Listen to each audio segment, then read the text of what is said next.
Captain Vorthak clicked his mandibles in what passed for amusement among his species. The sound echoed through the pristine white corridors of Station Nexus 7, a monument to Galactic Federation efficiency. Or so they liked to think. So, he wheezed, his breathing apparatus hissing with each word. The humans want to send, what did they call her? An ambassador? His compound eyes glittered with malicious glee. How delightfully primitive. Commander Zelix, a tall, spindly creature with skin that shifted colors based on mood, currently displayed a sickly green hue of disdain. The species designation is Homo sapiens, Captain, from the third planet of System Sol 3. They call it Earth. The name rolled off his forked tongue like a curse. The name rolled off his forked tongue like a curse. Earth, Vorthak repeated, savoring the alien syllable. And what makes this particular mudball so special that they think they deserve representation in our glorious federation? Well, Zelix consulted his datapad, tentacles dancing across the surface. Apparently they've achieved faster-than-light travel, established colonies on 17 worlds. And, he paused, mandibles twitching. They've survived on what our xenobiologists classify as a Class-12 Deathworld. The room fell silent. Even the ever-present hum of the station's life support seemed to quiet down, as if the machinery itself was processing this information. A Class-12? Vorthak's voice dropped to barely above a whisper. Well, are you certain? Positive, sir. Gravity that would crush most civilized species. Atmospheric pressure that could implode standard environmental suits. Radiation levels from their local star that would sterilize most known life forms. And Zelix's color shifted to a nervous purple. Predators. Lots and lots of predators. By the sacred nebulas, breathed Sub-Commander Krill, a crystalline being whose voice sounded like wind chimes in a hurricane. How did such a species even survive to achieve sentience? More importantly, Vorthak said, his tone growing darker, how do we ensure they don't upset the current balance of power? He gestured around the opulent command center, where representatives from the 12 founding species of the Federation conducted their daily business of exploitation and bureaucratic oppression. The Federation, you see, was built on a simple principle. The strong ruled, the weak served, and everyone knew their place. It had worked beautifully for over 3,000 cycles. Species were neatly categorized into hierarchies based on technological advancement, military power, and most importantly, their ability to be manageable. Sir, Zelix ventured. Perhaps we should consider what? Vorthak's eyes blazed. Giving them a seat at the council, allowing them voting rights. These humans are clearly a mistake that natural selection forgot to correct. The truth was, the Federation leadership was terrified. Not that they'd ever admit it, of course, but a species that could not only survive but thrive on a death world that suggested a level of adaptability and resilience that made their perfectly ordered hierarchy look as stable as a house of cards in a solar storm. When does their ambassador arrive? Krill asked, his crystalline form shimmering with anxiety. 3 standard hours, Zelix replied. Her name is Maya Thompson. Her. Vorthak's mandibles clicked rapidly. They're sending a female? Among most Federation species, females were either non-existent, extremely rare, or relegated to specific biological functions. The concept of a female in a position of authority was as foreign to them as breathing underwater would be to a fire elemental. According to their cultural data, human females serve in all capacities within their society. Zelix explained. Military, scientific, political. How wonderfully progressive, Vorthak sneered. Well, gentlemen, it seems we have an opportunity to demonstrate to this Maya Thompson exactly how the Federation operates. His tone carried the weight of centuries of institutional arrogance, and more importantly, to show these upstart humans their proper place in our carefully maintained order. The plan, as plans go, was elegantly simple in its malicious intent. They would follow standard Protocol 7 Alpha, intimidate, humiliate, and ultimately reject the application for Federation membership. It had worked on dozens of species before. The Quillians had been so demoralized they'd voluntarily enslaved themselves. The Methalox had simply vanished back to their homeworld and were never heard from again. Should we inform the Council of her arrival? Krill asked. Eventually, Vorthak replied with what could generously be described as a smile, if you were feeling particularly charitable toward nightmare-inducing facial expressions. But first, let's give our guest the full Federation welcome. 3 hours later, The docking bay alarm chimed with mechanical precision. Airlock 7 hissed open, and out stepped Maya Thompson, human ambassador extraordinary. She was not what they expected. Standing roughly 5.5 feet tall, with short auburn hair and wearing what appeared to be a simple blue uniform, she looked utterly unremarkable by Federation standards. No visible weapons, no threatening posture, no signs of the savage brutality one would expect from a Deathworld species. "Gentlemen," Vorthak whispered to his companions, "I do believe we've been overestimating our guests." Maya stepped forward, a polite smile on her face, and extended her hand in what their cultural briefings had identified as a human greeting gesture. "Captain Vorthak, I presume? I'm Maya Thompson. Thank you for agreeing to meet with us." Vorthak stared at the extended hand as if it were a venomous serpent. In Federation culture, physical contact between species was either a sign of extreme intimacy or a prelude to violence. Neither option seemed appealing. "Ambassador Thompson," he said, deliberately ignoring the outstretched hand, "welcome to Station Nexus 7. I trust your journey was adequate." Maya's smile didn't waver, but something flickered behind her eyes. She lowered her hand slowly. "Oh, it was more than adequate, Captain. Quite educational, actually." "Indeed? And what did you learn?" "Well," Maya said, her tone conversational, "I learned that Federation space lanes are remarkably well patrolled, very impressive security network. I also learned that your standard diplomatic escort protocols involve 3 heavy cruisers and enough firepower to level a small moon." Her smile grew slightly wider. "One might wonder if that's standard procedure for all new species, or if we're just special." The silence that followed could have been cut with a plasma torch and served at dinner. "The Federation takes security very seriously," Zelix interjected, his skin shifting to a defensive yellow. "Pirates are a constant threat in the outer systems." "Of course they are," Maya nodded sympathetically. "And I'm sure those same pirates often disguise themselves as diplomatic vessels carrying single unarmed ambassadors. Very clever of them." Vorthak's mandibles began clicking in rapid staccato. This human was either incredibly naive or something else entirely. "Perhaps we should proceed to the council chambers. The sooner we begin this evaluation, the sooner we can reach a determination regarding your species application." "Evaluation?" Maya's eyebrows rose. I was under the impression this was a formal diplomatic meeting between equals. "Equals?" The word escaped Vorthak's translator with such venom that several nearby maintenance drones actually powered down in response. "Ambassador Thompson, I think you may have some misconceptions about how the Federation operates." They began walking through the station's corridors, Maya flanked by the 3 Federation officers like a prisoner being escorted to execution, which in a diplomatic sense wasn't far from the truth. "You see," Vorthak continued, his voice taking on the tone of a professor explaining simple concepts to a particularly slow student, "the Federation is not some primitive democracy where every voice carries equal weight. We are a carefully structured hierarchy, built over millennia of careful cultivation and refinement." "How fascinating," Maya replied, her voice carrying just enough interest to avoid being openly sarcastic. "And where exactly do humans fit into this hierarchy?" "Well," Zelix chimed in, his color shifting to a smug orange. "That remains to be determined. Species placement is based on numerous factors: technological advancement, military capacity, cultural sophistication, and of course the ability to integrate smoothly into existing power structures."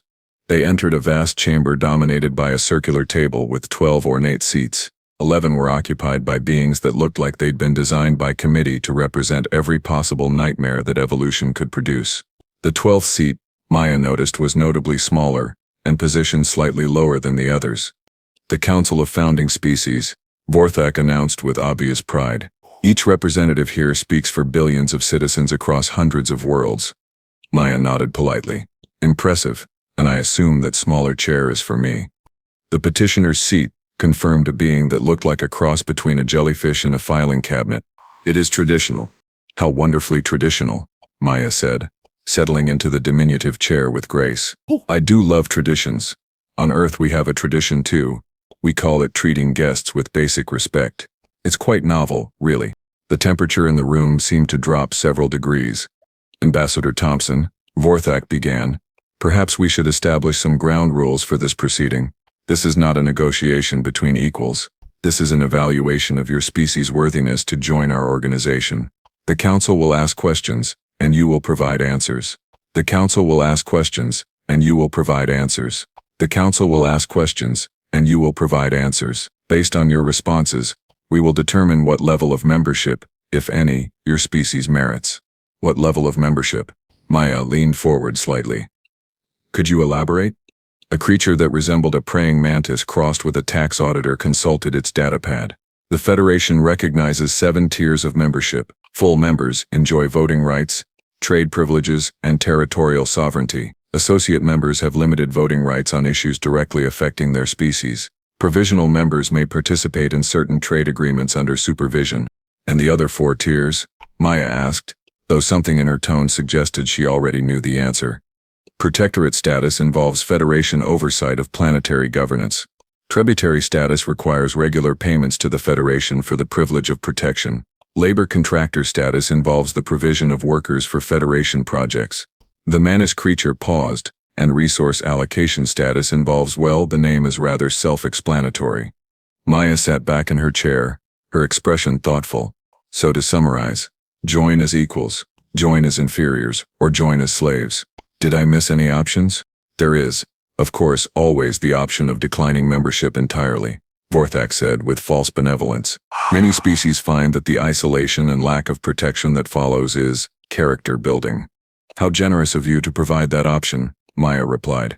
Now, before we begin this evaluation, I'd like to share something with you. A bit of human cultural context, if you will. The council members exchanged glances. This was not part of the usual protocol. On my world, Maya continued, we have an expression, don't poke the bear. Do you know what a bear is, gentlemen? Silence. A bear is a large, powerful predator from my homeworld. Generally, they prefer to be left alone. They're quite peaceful, actually. Lol. As long as you respect their space and don't threaten them or their cubs. But if you poke one, well, the results tend to be rather spectacular. Vorthak's mandibles clicked nervously. Are you threatening this council, ambassador? Maya's smile returned. But it had changed somehow. It was still polite, still diplomatic. But there was something else lurking behind it now. Something that made several council members suddenly remember urgent business elsewhere in the station. Threaten, Captain? I would never dream of threatening anyone. I'm simply sharing cultural information. You see, humans are a bit like bears in that regard. We prefer peaceful coexistence. We're actually quite reasonable, all things considered. But there's one thing you should know about us. Deathworld girls. She leaned forward in her ridiculous little chair, and somehow managed to make every being in the room feel like prey animals who'd just realized they were being hunted. We really don't like being poked. The silence that followed Maya's words stretched like a taut wire ready to snap. Commander Zelix's skin had shifted through the entire spectrum and was now displaying a color that didn't exist in most species' visual range, which was probably for the best because it looked like existential dread mixed with neon pink. Well, Vorthak finally managed, his voice cracking slightly. That's certainly colorful cultural information, Ambassador. But perhaps we should focus on more practical matters. He gestured to his datapad with one of his 4 arms, trying to regain control of the situation. Let's begin with your species' technological capabilities. Our records show that humans have achieved faster than light travel using what you call jump drives. Maya nodded pleasantly, as if she hadn't just delivered a thinly veiled threat that had made the most powerful beings in the galaxy collectively wet themselves. That's correct. Though we prefer to think of them as creative solutions to the speed of light problem. We're funny that way. And your military capabilities? Asked the mantis creature, whose name was apparently High Assessor Grink. How many ships does your species currently field? Oh, you know. Maya waved her hand dismissively. Enough. Enough for what? Maya's smile became positively radiant. Enough for whatever we need them for. Sub-Commander Krill's crystalline form chimed anxiously. Ambassador, we require specific numbers for our evaluation process. Ship classes, armament specifications, fleet composition. Of course you do, Maya replied. How wonderfully thorough of you. Tell me, High Assessor Grink, how many ships does the Federation maintain? Grink's compound eyes twitched. That information is classified at the highest levels. Naturally. Maya nodded sympathetically. Security concerns, I imagine. Pirates and all that. Well, I'm sure you understand that we have similar concerns about sharing our military specifications with new acquaintances. Vorthak's mandibles were now clicking so rapidly they sounded like a machine gun having a nervous breakdown. This wasn't going according to protocol. Species applying for Federation membership were supposed to be eager to prove their worthiness, not playing conversational chess with beings who had perfected bureaucratic intimidation over 3 millennia. "Ambassador Thompson," he said, forcing his voice to remain steady, "I fear you may not fully grasp the situation here. The Federation is offering your species an extraordinary opportunity. Most civilizations would consider it an honor to even be considered for membership." "Most civilizations," Maya repeated thoughtfully. "Yes, I imagine they would. After all, you've had 3,000 years to perfect the process, haven't you? 3,000 years of, how did you put it, careful cultivation and refinement." She stood up from the petitioner's seat, and somehow the act of a 5'5" human woman rising from a chair, every being in the room instinctively leaned back. "You know what I find fascinating about your Federation?" Maya continued conversationally, beginning to walk around the circular table. "It's so perfectly organized. Every species in its proper place, every hierarchy clearly defined. It must have taken incredible effort to maintain such stability over so many centuries." "It has," Vorthak said, though he was beginning to suspect this was not a compliment. "Oh, I'm sure it has. All those species to manage all those potential threats to the established order to neutralize. The Quillians, for instance, voluntarily enslaving themselves after their diplomatic meeting. How remarkably convenient." The temperature in the room seemed to drop another 10 degrees. "And the Methalox?" Maya continued, her footsteps echoing in the suddenly silent chamber, "simply vanishing back to their homeworld after their evaluation. One might almost think there was a pattern here." "Ambassador," Grink interjected, his voice taking on a warning tone, "you seem to be implying—" "Oh, I'm not implying anything," Maya said cheerfully. "I'm stating facts. Documented facts, actually. You see, we humans have this wonderful thing called the Internet. It's a communication network that connects all our worlds, and it has this amazing feature where information tends to spread." She had completed half the circle now, and several council members were tracking her movement like prey animals, watching a predator pace around their hiding spot. "So when we started receiving signals from former Federation applicant species," Maya continued, "we naturally investigated. But the Tlac Confederation, for example, they applied for membership about 200 years ago. Evaluation didn't go well. Apparently, their homeworld is now a mining operation staffed by, guess who? The Tlac are a conquered species," Vorthak stated flatly. "They were absorbed through legitimate military action after they proved incompatible with Federation values." "Ah yes, incompatible." Maya nodded. "Funny how many species prove incompatible, isn't it? Almost as if the evaluation process is designed to ensure a specific outcome." She had completed 3/4 of her circuit now, and was approaching Vorthak's position. The captain's breathing apparatus was working overtime, producing a sound like an asthmatic vacuum cleaner. "But you know what really caught our attention?" Maya asked, stopping directly behind Vorthak's chair. "The breath array. If the previous silence was taut, this one was explosive. Every being in the room froze as if they'd been flash frozen in liquid nitrogen." "The breathari were a nice species," Maya continued conversationally. "Peaceful, artistic, spiritual. They had this beautiful homeworld, with floating cities and crystalline forests, had being the operative term, of course. The Breather," Vorthak said carefully, "were destroyed by a natural disaster, a solar flare of unprecedented magnitude." "Were they?" Maya asked with genuine curiosity. "Because our scientists analyzed the radiation signatures from their system, and they're quite certain that wasn't a solar flare. Solar flares have specific spectral patterns, you see. This looked more like, oh, what did our weapons specialists call it? A directed plasma bombardment from multiple orbital platforms." The sound of chairs scraping against the floor filled the chamber as several council members suddenly discovered pressing needs to be elsewhere. High Assessor Grink was making a noise like a broken air conditioning unit, and Sub-Commander Krill's crystalline form had gone completely dark. "Now," Maya said, completing her circuit and returning to stand beside her ridiculous little chair, "I imagine you're wondering why I'm sharing all this fascinating historical information." Nobody answered, which was probably wise. "You see, gentlemen, when my government sent me here, they gave me very specific instructions. I was to attend this evaluation, listen politely to your offer, and provide an appropriate response. Maya's smile never wavered, but her eyes had become something altogether more predatory. The response I give depends entirely on what kind of offer you make. What? What kind of response? Zelix managed to whisper, his skin now cycling through colors that definitely weren't in any known spectrum. Maya reached into her uniform pocket and withdrew a small device that looked like a cross between a smartphone and a doomsday weapon.